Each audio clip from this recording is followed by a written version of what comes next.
오늘 하나님이 주실 말씀은 사도행전 17장 22절에서 31절의 말씀입니다. 오늘은 특별히 우리 한 절씩 교독하도록 하겠습니다. 17장 22절로 31절 말씀 제가 먼저 읽고요. 한 절씩 교독한 후에 31절 말씀은 우리 다 함께 읽도록 하겠습니다. 22절입니다. 바울이 아레오바고 가운데 서서 말하되 아덴 사람들아 너희를 보니 범사에 종교심이 많도다. 내가 두루 다니며 너희가 위하는 것들을 보다가 알지 못하는 신에게라고 새긴 단도 보았으니 그런즉 너희가 알지 못하고 위하는 그것을 내가 너희에게 알게 하리라. 우주와 그 가운데 있는 만물을 지으신 하나님께서는 천지의 주제시니 손으로 지은 전에 계시지 아니하시고 또 무엇이 부족한 것처럼 사람의 손으로 섬김을 받으시는 것이 아니니 이는 만민에게 생명과 호흡과 만물을 친히 주시는 이심이라.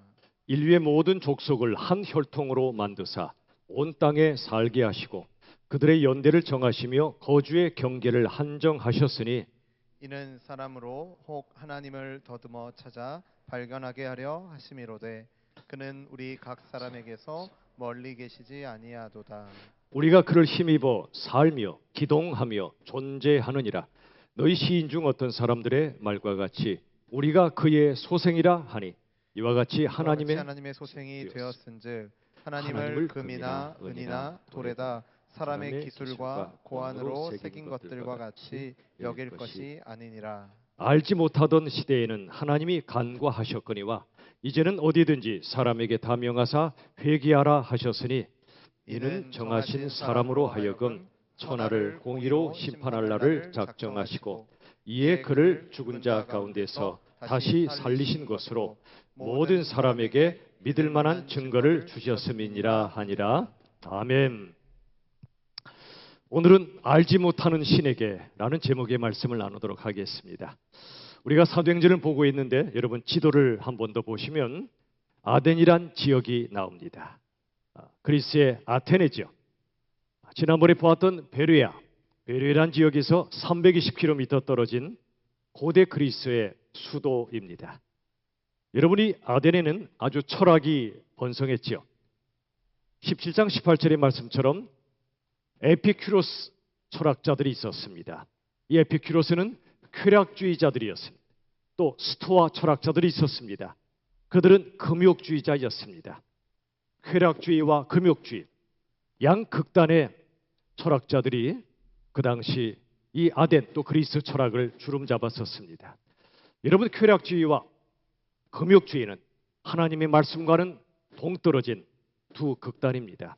오직 쾌락만을 위해서 사는 자들 또는 쾌락을 죽이기 위하여 금욕주의적 삶을 사는 사람들이 있었던 겁니다. 여러분 우리 예수 믿는 사람들은 치우치면 안 됩니다. 하나님이 주신 즐거움을 누려야 됩니다. 그러나 때로는 금식하며 때로는 금욕하며 하나님을 만나는 시간도 필요합니다.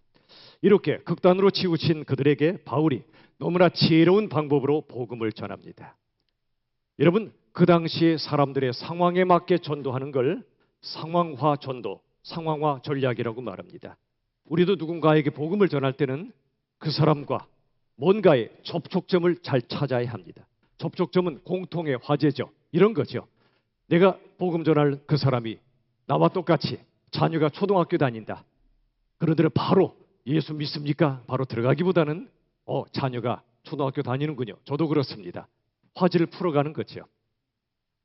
우리가 너무 고향에 치우친 교회가 되면 안 되지만 전도할 때는 어느 고향 출신입니까? 접촉점으로 쓸 수는 있습니다. 바울이 그랬습니다. 그들이 철학과 그들의 아주 종교를 추구하는 마음을 딱 간파하고 22절에서 이렇게 말씀합니다. 17장 22절 바울이 아레오바고 이건 공의회입니다. 한때 법정이었지만 지방의회에 가까운 것이 아레오바고입니다. 가운데 서서 말합니다. 아덴 사람들아 아테네 시민들이여 너희를 보니까 범사에 뭐가 많도다? 종교심이 많도다. 여러분 이게 바로 지혜입니다. 당신을 제대로 믿고 있지 않소. 이렇게 말하는 것이 아니라 종교심이 많군요. 우리가 불교 신자를 전도할 때도 그런 걸 왜 믿습니까? 예수 믿어야지. 그러면 안 되옵나이다. 아, 종교에 대한 관심이 많군요. 어떻게 불교를 믿게 되셨습니까? 대화 나누다가 그들의 한계가 있잖아요. 이 땅의 종교는 두 가지밖에 없다 말씀드렸죠. 사람이 신에게 나아가는 종교와 하나님이 사람에게 내려오신 종교, 두 가지밖에 없어요. 기독교를 제외한 모든 종교는 첫 번째입니다. 사람이 하나님께 올라가려고 합니다. 그러나 불가능합니다. 오직 기독교만이 하나님이 이 땅에 오신 유일한 생명의 종교죠. 어쨌든 어떤 종교를 믿어도 왜 그런 거 믿소가 아니라 종교심이 많군요. 삶에 대해서 생각이 깊으시군요. 왜 믿게 되셨나요? 그리고 예수님의 복음을 자연스럽게 전하는 겁니다. 바울이 그랬어요. 종교심이 많군요.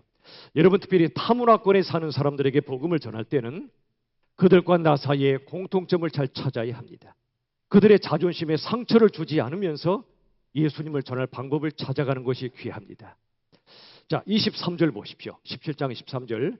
내가 두루 다니며 너희가 위하는 것들, 너희가 예배하는 대상들을 보다가, 그 다음 참 놀라운 것을 발견했죠. 알지 못하는 신에게, 오늘 말씀의 제목처럼 그렇게 새긴 단, 제단을 본 거예요. 희한하죠. 그들이 제사를 드리는데 내가 알지 못하는 신에게 드린다. 바울은 그걸 딱 캐치했습니다. 자, 너희들은 알지 못하고 위하는, 즉 예배하는 그것을 내가 너희에게 알게 해주겠다. 놀랍지 않습니까? 묻습니다. 잘 모르십니까? 아, 그러셨군요. 제가 알려드려도 되겠습니까? 하며 알려드리는 거예요. 여러분, 그들은 제대로 알지도 못하는 신에게 막연한 예배를 드렸던 겁니다. 그들에게 바울이 말하죠. 여러분이 잘 모르는 신이 누군지를 제가 분명히 알려드리겠습니다. 겸손하지만 분명하게 얘기를 하는 겁니다. 그리고 17장 24절 이하로 이렇게 말씀합니다. 하나님이 누구시냐면 온 세상의 창조주십니다. 여러분, 이것이 컵이죠. 제가 여러분에게 이 컵은 누가 만든 자가 없이 우연히 이 자리에 있다고 말하면 아마 여러분들은 저로 하여금 흰 색깔의 병원에 가보라고 말하지 않겠습니까? 요즘 어떤지 모르겠지만 옛날엔 정신병동이 되게 흰색이었죠. 그건 말도 안 되는 소리입니다. 이 땅에 존재하는 모든 것은 반드시 만든 이가 존재합니다. 하물며 저 우주 만물이 우연히 존재한다고 믿는 것은 만든 이가 존재한다고 믿는 것보다 훨씬 더 상식적이지 않습니다. 그렇게 얘기해 줍니다. 여러분, 이 땅의 모든 건 반드시 만든 자가 있는데 온 세상을 창조하신 분이 계십니다. 그분이 바로 하나님이십니다. 그들이 귀를 기울일 수밖에 없습니다. 오늘 이 말씀도 그렇게 이어집니다. 하나님은 하늘과 땅의 주인이십니다. 당연하죠. 창조하신 분이 주인이죠. 내가 물건을 만들면 그건 내 거잖아요. 하나님이 주인이시죠. 그리고 하나님은 모든 사람에게 생명과 호흡을 주시는 분이십니다. 여러분, 생명을 줄 수 있는 분은 아무도 없습니다. 부모도 자식에게 생명 주는 거 아니에요. 통로로 이용될 뿐이죠. 오직 하나님만이 생명과 호흡을 주시는 분이라고 말해줄 수 있습니다. 여러분, 혹시 이런 분 안 계세요? 나 이제부터, 지금 이 시간부터 숨을 쉴래 라고 작정하고 숨 쉬는 분 손 들어보세요. 아무도 없어요. 숨은 의지적으로 쉬는 사람이 없어요. 자연스럽게 쉬는 거죠. 그냥 쉬는 거죠. 여러분, 우리는 의지로 숨 쉬는 게 아니라 하나님의 은혜로 숨 쉰다는 것을 기억하시기를 바랍니다. 여러분, 군대 가면 남자들, 우리 여성들에게 죄송해요. 군대 얘기하는 거 싫으시지만 할게요. 남자들이 군대 가서 힘든 것이 유격훈련과 화생방 훈련입니다. 화생방 훈련은 가스실에 넣고 숨을 못 쉴 그 상황에서 노래 부르게 만듭니다. 저도 한때 그랬더랬습니다. 그런데 감사한 건 숨쉬기 힘든 그 방에서 나오면 숨쉬는 게 얼마나 감사한지를 절감합니다. 눈에서 코에서 온갖 액체가 흘러내리는 인간 이하의 모습으로 모든 군인들이 됩니다. 서로 바라보며 기가 막힙니다. 그때 우리들은 가쁜 숨을 몰아쉬며 숨 쉰다는 게 당연한 게 아니었구나. 우리 은혜라는 찬양처럼 우리 모든 것이 당연한 게 아니잖아요. 숨 쉬는 것도 그렇고 의지가 아니라 은혜로 우리는 숨 쉬는 겁니다. 실습해 볼까요? 지금 이 시간 한번 숨을 한번 쉬어보세요. 얼마나 감사합니다. 내가 쉬고 싶다고 쉬어지는 게 아니에요. 숨 쉬는 은혜를 주시는 겁니다. 생명과 호흡을 주시는 분이 하나님이시라고 우리가 아무에게도 말할 수 있어야 하지 않겠습니까? 저는 이 찬양을 보면서 요즘 너무나 감사한 찬양이 있어요. 날마다 숨쉬는 순간마다 내 앞에 어려운 일 보내. 주님 앞에 이 몸을 맡길 때 슬픔 없네, 두려움 없네. 우리 두 단만 한번 같이 찬양해 볼까요? 날마다 숨쉬는 순간마다 어려운 일이 많지만 주님 의지하고 맡깁시다. 날마다 숨쉬는 순간마다 내 앞에 어려운 일을 보내. 주님 앞에 이 몸을 맡길 때 슬픔 없네, 두려움 없네. 여러분 보세요. 날마다 숨쉬는 순간마다 어려운 일이 많잖아요. 힘들게 하는 사람도 많잖아요. 왜 사나 싶을 때도 많잖아요. 바로 그때 믿음이 무엇이냐면 이 가사처럼 주님 앞에 이 몸을 맡겨버리는 겁니다. 믿음은 맡기는 거예요. 내 몸을, 내 마음을, 내 삶을 주님께 의지하여 기대는 것이 바로 믿음이에요. 바로 그때 슬픔과 두려움을 이기게 해주신다는 겁니다. 여러분 기억하십시오. 하나님은 창조주시며 하늘과 땅, 내 생명의 주인이시며 우리에게 호흡을 주시는 하나님이심을 숨 쉴 때마다 감사하면 그분은 범사에 감사하지 않겠습니까? 숨 쉬듯이 감사합시다. 자, 26, 27절 보시면 이런 말씀이 나와요. 인류의 모든 족속을 한 혈통으로 만드세요. 이가, 김가, 박가 온갖 성취들이 있지만 실은 우리 모두 아가입니다. 아담의 후손이란 얘기예요. 우리 모두는 한 혈통이에요. 그렇게 만드셨고요. 두 번째, 연대의 경계를 정하셨어요. 우리가 왜 2023년, 24년 이렇게 연대의 경계를 정합니까? 여러분 올해 송구영신 예배 금방 다가옵니다. 세월이 빠르니까 옆 사람에게 인사합시다. 새해 복 많이 받으세요. 금방이라니까요. 엊그저께 송구영신 예배 드렸는데 금방이라고요. 여러분 그런데 왜 하나님이 우리에게 1년, 한 달, 한 주 이걸 정해 주실까요?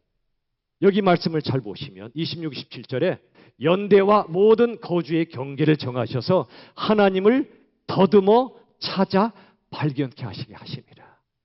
여러분 송구영신 예배 드릴 때 송구란 말은 지난 날을 보낸다는 뜻인데 한편으로는 여러분에게 얼마나 송구한지 몰라요. 1년간 제대로 못 섬긴 거에 대해서 더 좀 제대로 설교 좀 못했나, 힘들어하시는 성도님 좀 제대로 섬길 수 없었나, 더 기도해드리지 못했나, 정말 송구해요.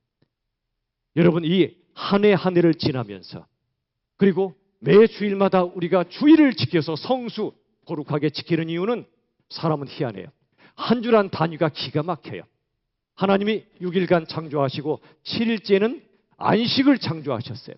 기가 막힌 7일의 단위를 통해 우리에게 삶의 리듬을 주시고 대나무처럼 마디를 주셔서 쑥쑥 자랄 수 있도록 그때그때마다 시간에 마디를 두시는 겁니다. 한 주, 한 달, 1년이라고. 이걸 통해 하나님을 더듬어 찾아 발견케 하신다는 겁니다. 여러분, 그리고 이렇게 말씀하시죠. 하나님은 우리에게서 멀리 떨어져 계시지 않는다. 하나님은 내 기도를 듣지 않으시는 것 같고 나를 사랑하지 않으시는 것 같을 때가 있잖아요. 원치 않는 고난이 닥쳐오고 원하는 걸 하나님이 들어주지 아니하실 때 멀리 계신가 보다. 아니에요. 이렇게 말씀하십니다. 하나님은 우리에게서 멀리 떨어져 계시지 않는다고요. 가까이 계신다고요. 그래서 아까 그 찬양이 이렇게 이어집니다. 날마다 주님 내 곁에 계셔 자비로 날 감싸주시네. 이 구절만 한번 찬양할까요? 날마다 주님 내 곁에 계셔 자비로 날 감싸주시네. 다시 한번 날마다 주님 어디 계세요? 내 곁에 계세요. 자비로 날 감싸주시네. 믿으십니까? 멀리 계시지 않아요. 하나님이 이 땅에 사람이 되어 오신 것은 우리가 울 때 같이 우시려고, 아파할 때 같이 아파하시려고, 죄와 고통과 죽음을 끌어안고 십자가로 가신 분이 예수님이란 말이에요. 왜 그분을 멀리 계신 것처럼 생각하십니까? 고통 중에도, 우리의 고통 중에도 주님은 우리와 함께 계십니다. 쓰러져도 누구 앞으로 쓰러지라고요? 주님 앞에 쓰러지시라고요. 여러분, 하나님은 그런 분이십니다. 주님은 그런 분이십니다. 자, 28절 상반절 보면 이렇게 써 있어요. 우리가 그를 힘입어 살며 기동하며 존재하느니라. 왜 이렇게 말씀할까요? 철학의 핵심이 이거예요. 내가 왜 살지? 어떻게 움직이지? 어떻게 존재하는 거야? 이게 철학의 핵심적인 목표잖아요. 당신들이 그렇게 철학을 연구하는데 그 철학의 극치, 살고 움직이고 존재하는 그 목적과 이유를 알려주시는 분이 계십니다. 그분은 하나님이십니다. 다시 보세요. 우리가 그를, 하나님을 힘입어서 살고 움직이고 존재한다고 정확하게 분명히 말씀하고 있는 거예요.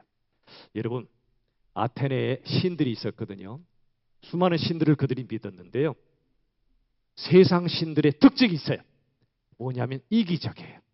세상 신들은 이기적인 신들이에요. 왜 그럴까요?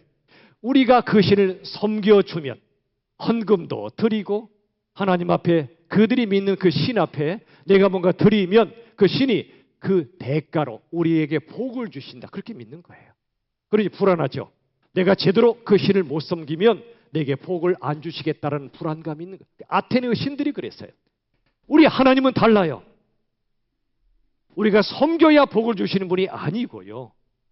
받을 자격이 전혀 없는 우리 인생들에게 구원의 은총을 무조건적으로 베푸시는 분이 우리의 아버지 하나님이신 줄로 믿습니다. 예수님 십자가 이기적이라는 생각이 주어도 들지 않잖아요. 예수님 자신을 위해서 십자가 죽으셨습니까? 아니에요. 우리를 구원하시려고.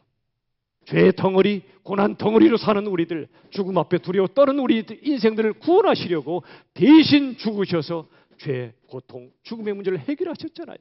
예수님 십자가 어디에도 이기심이라는 말이 존재하지 않아요. 저도 예수 만나기 전에 정말 이기적인 인생이었어요. 오직 내가 잘 되려고, 내가 행복하려고. 그런데 예수님을 만나고 나서는 제 삶의 꿈이 달라졌어요.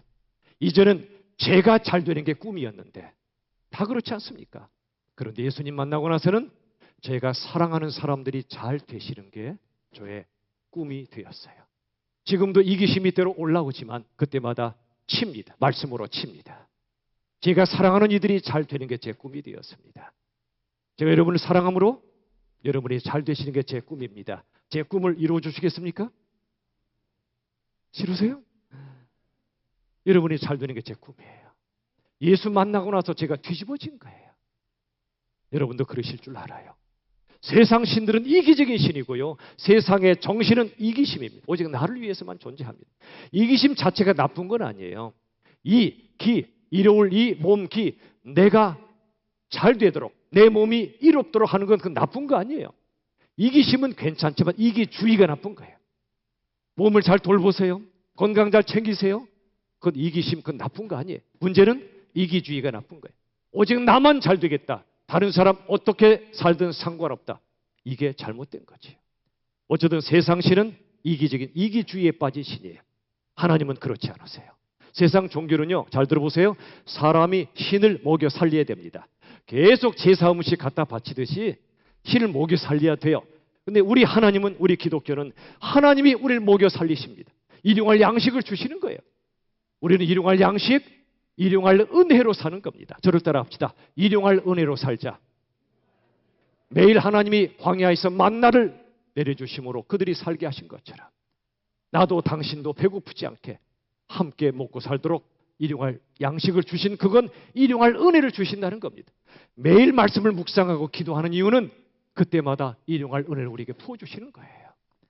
세상 종교는 신이 사람에게 짐을 안겨요. 그러나 기독교는 사람이 주님께 짐을 맡기는 겁니다. 우리 찬양터 이어서 하죠.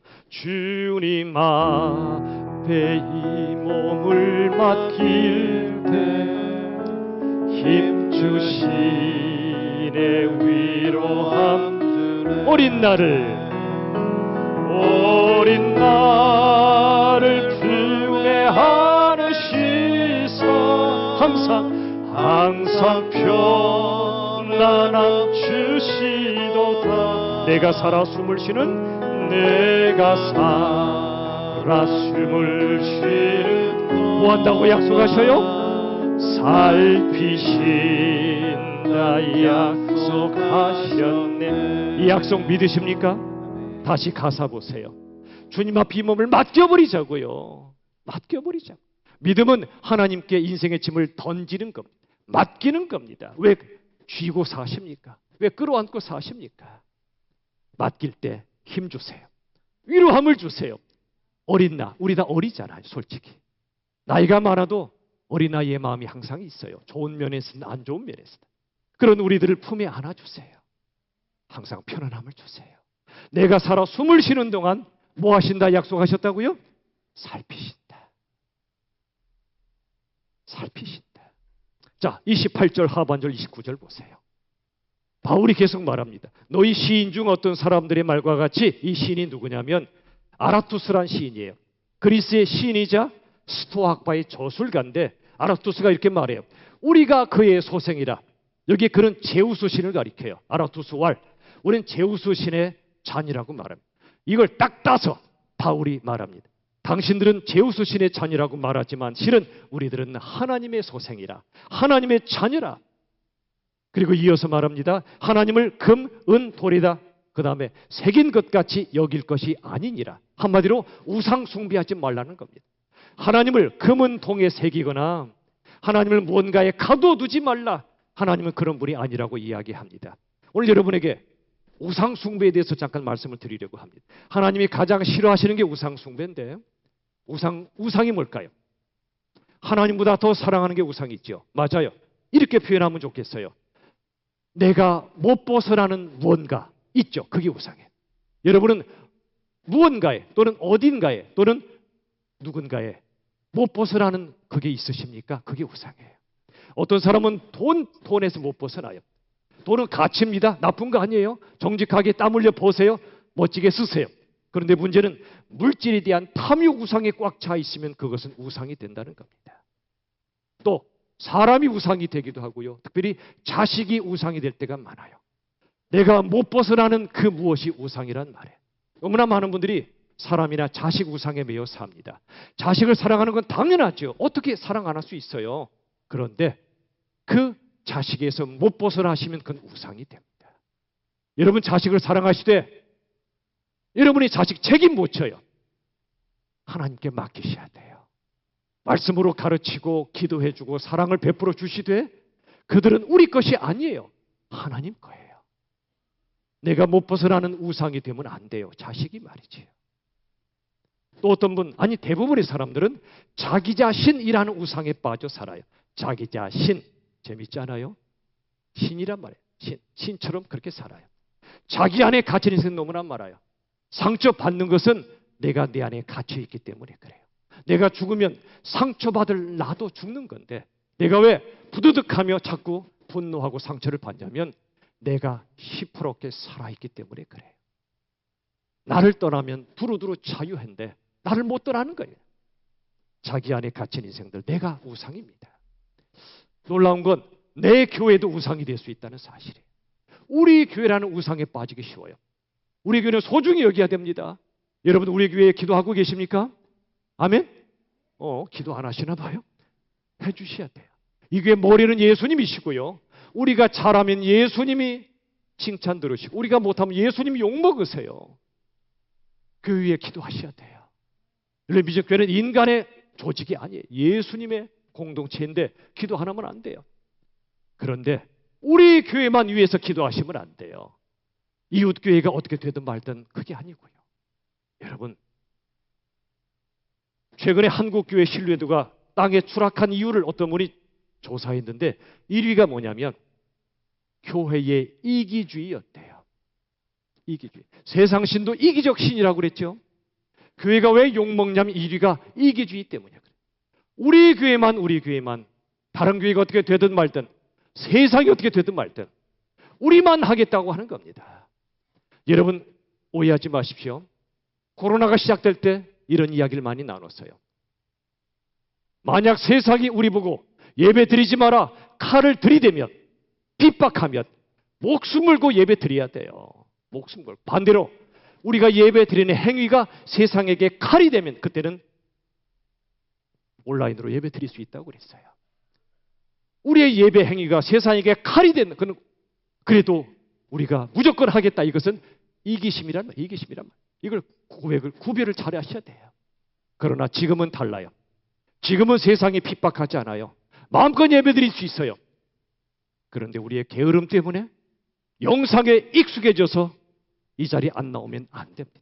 몸이 정말 지독하게 아파서 나올 수 없는 분만 빼놓고는 다음 달부터 예배가 몇 월 달이 되죠? 3월 달이 됩니다. 3월은 봄이야요. 겨울이 좋은 이유는 봄을 데리고 오잖아요.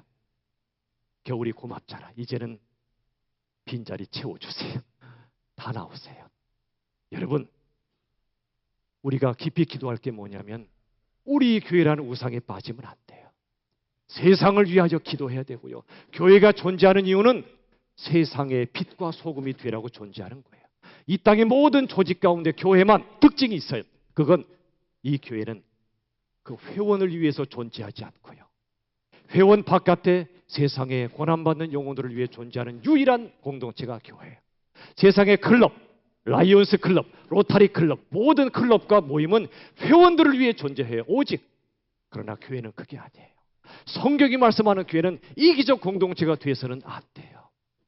목사가 죽어야 교회가 살고 교회가 죽어야 세상이 사는 게 성경의 원리예요.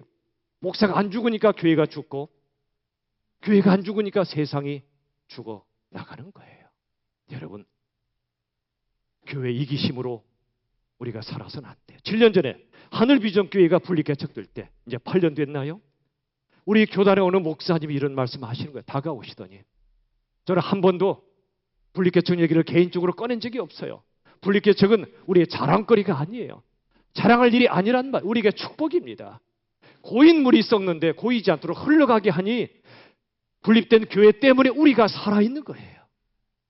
그런데 어느 한 목사님이 다가오시더니 손을 꼭 잡더니 이렇게 말씀하시는 거예요.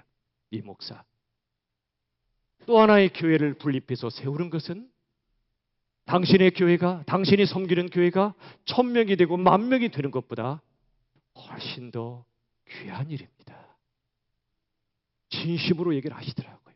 부끄럽더라고요. 자랑할 말 하는 일을 한 것도 아닌데, 우리가 살려고 한 건데 하나님의 뜻에 아주 작은 순종을 드렸을 뿐인데, 바벨탑은 쌓지만 하나님은 흩어지라 하셨어요. 창세기나 사도행전이라 흩어져서 땅끝까지 복음을 전하라고 하셨지 거기다 쌓으라고 하신 적이 없어요. 그 말씀에 조금 순종했을 뿐인데, 또 여러분이 하신 거지 제가 한 겁니까? 하나님이 하시고 여러분이 하신 건데 제가 거기에 쳐들 일이 아닌데 그분은 너무너무 감동하신 거예요. 왜 그런지 아시겠죠? 교회마다 우리 교회가 우상이 되고 교회마다 이기심에 가득 차버리니까 세상이 조롱하고 한국교회 이렇게 됐다는 거예요. 솔직히 고백할까요? 여러분이 저에게 당신은 큰 교회에 섬기고 싶은 욕심 없어? 제가 뭐라고 대답할 것 같아요? 욕심 있다 없다? 있어요. 있어요. 저인들 큰 교회하고 성도들이 막 밀려오고 그걸 왜 안 바라겠어요? 여러분, 큰 교회가 나쁘다 좋다. 예, 침묵하시기 잘하셨어요. 큰 교회가 좋다, 작은 교회가 좋다, 그건 틀린 말이에요. 크다 작다 사이즈가 중요한 게 아니에요. 큰 교회가 나쁜 것이 아니고요, 무조건 큰 교회가 되려고 하는 욕심이 나쁜 거예요. 어떤 방법을 동원해서라도 교회 키우려고 하는 그 욕심이 나쁜 거예요. 골로새 3장 5절의 말씀처럼 탐심이 우상 숭배예요. 선악과의 죄악의 핵심은 교만과 탐심이에요. 저도 큰 교회 하고 싶어요. 그런데 문제가 있어요. 저는 큰 교회 할 용량이 없어요. 용량이 크지 않아요. 그래서 분리개척하는 거예요. 제가 생각하는 교회 기준은 제가 한 분 한 분의 기도 제목을 빠삭하게 파악하고 한 분 한 분과 인격적인 만남을 가질 수 있는 거기까지가 제 용량이에요. 저는 경영자가 아니라 목자로 부름받았기 때문에, 그런데 제 용량이 작다 보니 한 분 한 분과 정말 깊은 만남을 가지기엔 제 용량이 작다 보니까 분리개척하는 거예요. 여러분, 제 마음속에도 큰 교회 욕심이 있어요. 그러나 그런 걸 바라는 제 탐심은 죽는 길인 걸 알기 때문에 저를 쳐서 복종시키며 개척하는 거예요. 또 한 가지 충격받으실 얘기를 할게요. 이 성경도 우상이 될 수 있다는 거 여러분 생각해 보셨나요? 왜 그럴까요? 성경은 하나님의 말씀 맞는데 왜 성경이 우상이 될 수 있죠? 성경을 잘못 해석하면 우상이 돼요. 문자주의에 빠지면 안 돼요. 여호와 증인들 그분들은 구약을 금과 옥조로 무조건 믿다 보니까 지금도 주일을 금요일 밤부터 지켜요. 우리들은 예수님 부활하신 날을 기념하여 안식일의 절정이 주일이기 때문에 이제 일요일 날 모이는데 그들은 문자 그대로 믿는 거예요. 자, 구약에서는 돼지고기 먹지 말라고 그랬어요. 돼지고기, 삼겹살 평생 안 먹을 분 손 들어보세요. 손 안 들기 잘하셨어요. 드셔도 돼요. 성경은 문자주의로 해석하면 큰일 나요. 여러분, 성경이 무조건 하나님의 말씀이 되는 게 아니고요. 성경을 제대로 해석할 때 그게 하나님의 말씀이 되는 거예요. 아직도 이해가 안 되시면 예를 들어드릴게요. 히틀러, 희대의 살인마죠. 수백만의 유대인들을 아우슈비츠에서 죽였던 악한 극치 악인입니다. 그런데 히틀러가 교회와 힘을 합한 거 아시나요? 성경의 한 구절을 딱 따다가 자신의 독재를 합리화했어요. 그게 로마서 13장 1절에 보세요. 각 사람은 위에 있는 권세들에게 뭐하라? 복종하라. 모든 권세는 다 하나님께서 정하신 바라. 성경 구절이잖아요. 이 말씀을 히틀러가 따다가 자신의 독재를 합리화한 거예요. 히틀러가 말하는 게 성경 구절이 하나님의 말씀입니까? 아니에요. 그 말씀을 제대로 해석할 때 말씀이 하나님 말씀이 되는 거예요. 제대로 해석하지 않은 채 무조건 믿으면 그건 성경이 우상이 된다 그 말이에요. 예수님의 십자가에 죽으심 그 뜻을 모르고 예수 믿으면 예수님도 우상이 될 수 있다는 겁니다. 다른 종교처럼. 그건 잘못된 믿음이란 얘기예요. 여러분, 심지어 아브라함 링컨 때처럼 수많은 노예들을 정당화했던 교회가 많았어요. 에베소서나 여러 구절들을 잘못 해석해서 주인이 노예를 부리는 것을 정당화하는 근거가 성경이 있단 말이에요. 성경. 그건 잘못된 해석이란 말이죠. 또 한 가지 충격받지 마세요. 여러분이 성경을 읽는 것이 죄가 될 수 있다는 거 여러분 생각해 보셨나요? 이 목사 뭔 소리요? 눈이 동그래지셨는데. 예를 들어 드릴게요. 어느 청년이 지하철에 탔어요. 열심히 성경을 읽어요. 이뻐요, 안 이뻐요? 그 청년. 이쁘죠. 대부분 요걸 되게 보잖아요. 좀 더 이쁜 분이 책을 봐요. 더 이쁜 분이 성경 보는 청년이에요. 얼마나 이뻐요. 근데 이 청년이 죄를 짓고 있어요. 왜 그럴까요? 앞에 자기 몸을 가누지 못하는 할머니가 서 계신 거예요. 아무도 양보 안 하는데 이 청년은 할머니가 서 계신 걸 알면서도 성경 읽고 있어. 이건 죄라는 말이에요. 성경 읽는 것이 죄가 될 수 있다는 말입니다.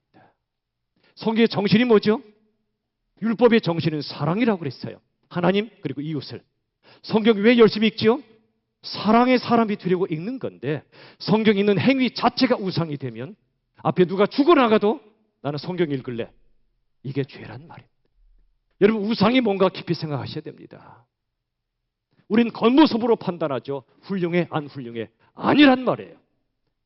여러분 뭘 회개해야 될까요? 첫째 잘못한 거. 두 번째 잘한 거. 뭘 회개해야 되죠? 잘못한 거 회개해야 되죠. 그런데 잘한 것도 회개하셔야 돼요. 이 청년 성경 읽는 건 잘한 거잖아요. 성경 읽어야죠. 그런데 이것 때문에 누군가 고통 속에 있는데 거들떠보지 않은 건 죄잖아요. 그러므로 여러분 잘못한 것만 회개하지 마시고 내가 생각할 때 잘했다 한 것도 회개하셔야 돼요. 저도 그래요. 교회 봉사도 우상이 될 수 있어요. 여러분 제발 봉사 좀 해주세요. 다음 주에 순장 헌신 예배를 드릴 텐데 순장 부탁드리기가 하늘의 별 따기라고 들었어요. 이해는 해요. 그 직책이 너무 무거우니까 이해해요. 그런데 순장만이 아니라 우리 교회 3년의 코로나 기간을 지나며 봉사의 정신이 너무 많이 떨어진 것 같아요. 집사님, 권사님, 장로님, 목사 이건 계급이 아니고 섬김의 책임입니다. 아직도 내가 직분을 받았는데 하나도 안 섬긴다. 회개하셔야 돼요. 그러나 또 한 가지 회개할 게 있어요. 열심히 봉사하시는 분들 그러면 거의 없겠지만 나는 이렇게 열심히 하는데 쟤는 왜 안 해? 그러시면 아니 되옵나이다. 마르다처럼. 마리아 너 왜 안 해? 안 돼요. 그럼 내 봉사가, 교회 봉사가 우상이 되는 거예요. 여러분 무섭죠?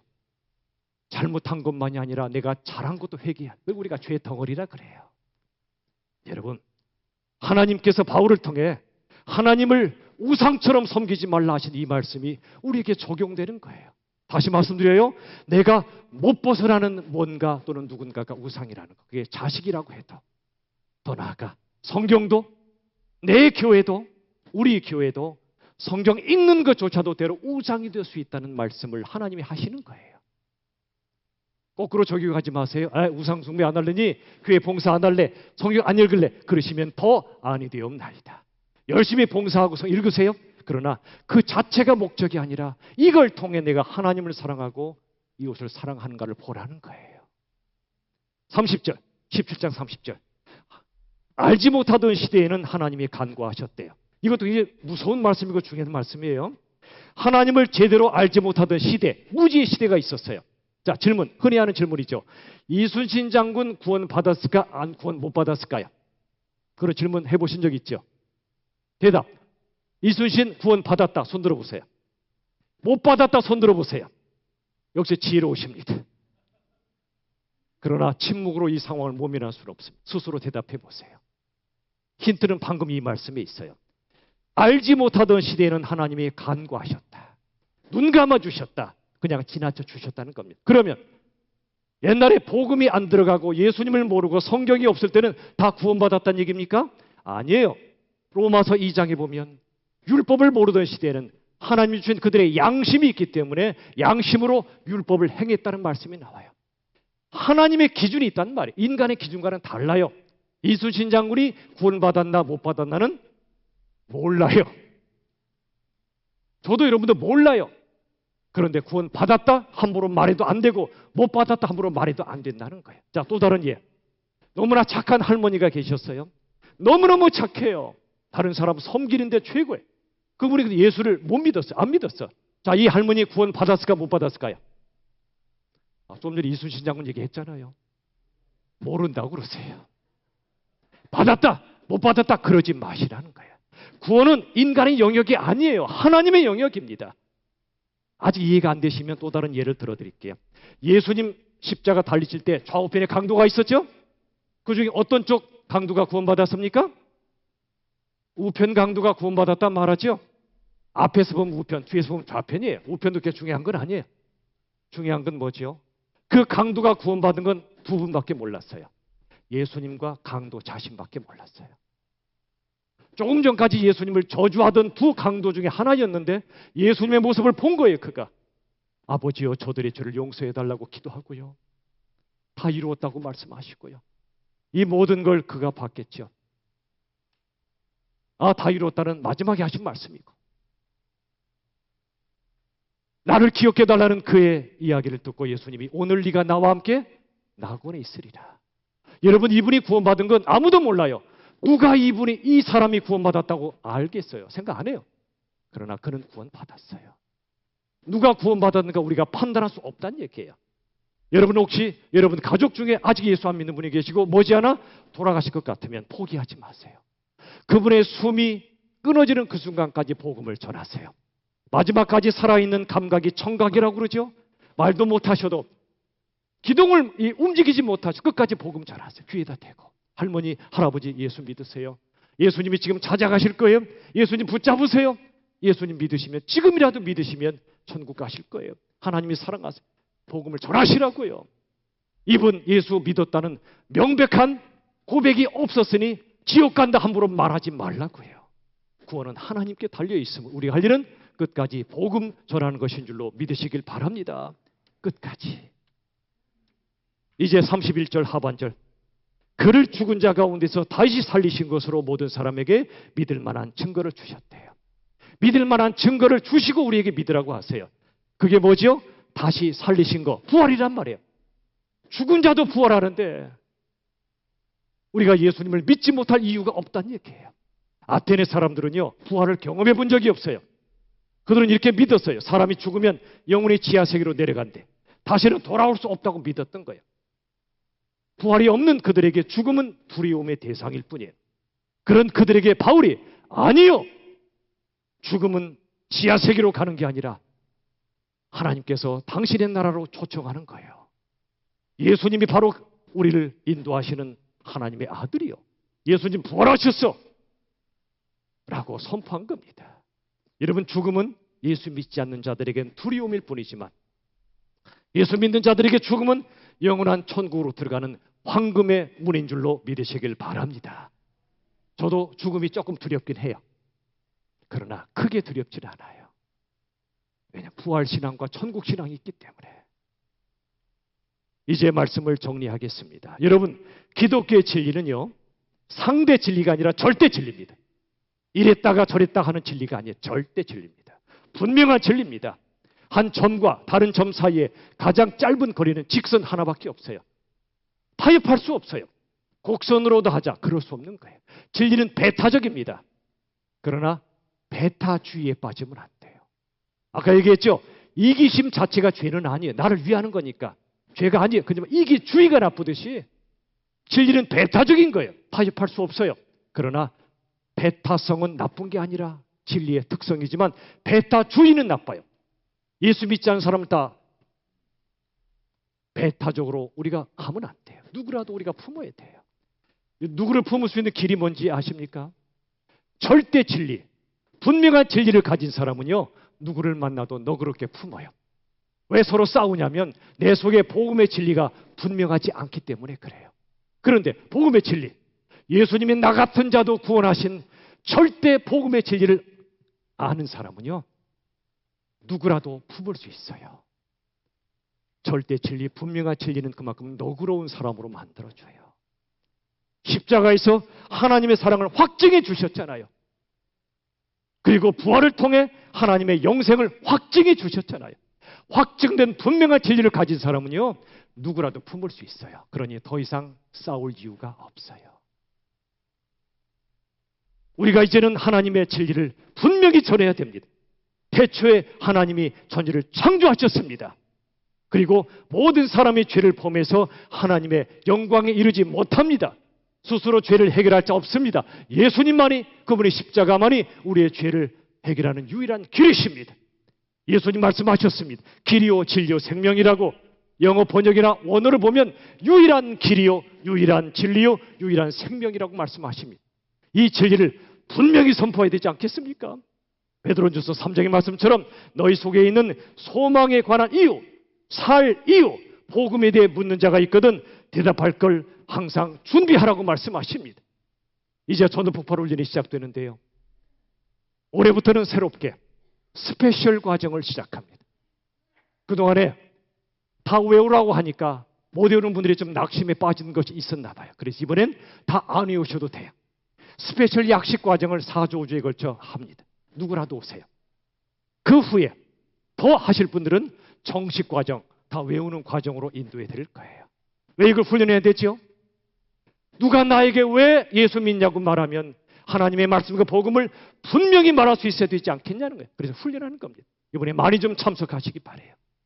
부디 저와 여러분, 우리의 남은 삶 동안 예수님의 복음을 분명히 전하는 분명한 그리스도인이 될 수 있기를 바랍니다.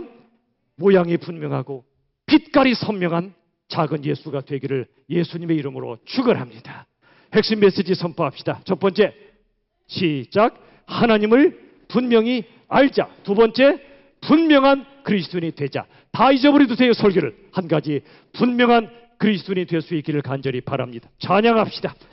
이제 분명한 그리스도인이 부를 수 있는 찬양인데, 나 무엇과도 주님을 바꾸지 않겠다. 오직 주의 사랑에 매여 두 곡을 연이어 찬양하겠습니다. 나 무엇과도 주님을 바꾸지 않으리. 다른 어떤 은혜 구하지 않으리. 오직 주님만이 내 삶의 도움이시니 주의 얼굴 보기 원합니다. 전심으로 찬양합니다. 주님 사랑 온 마음과 정성 다해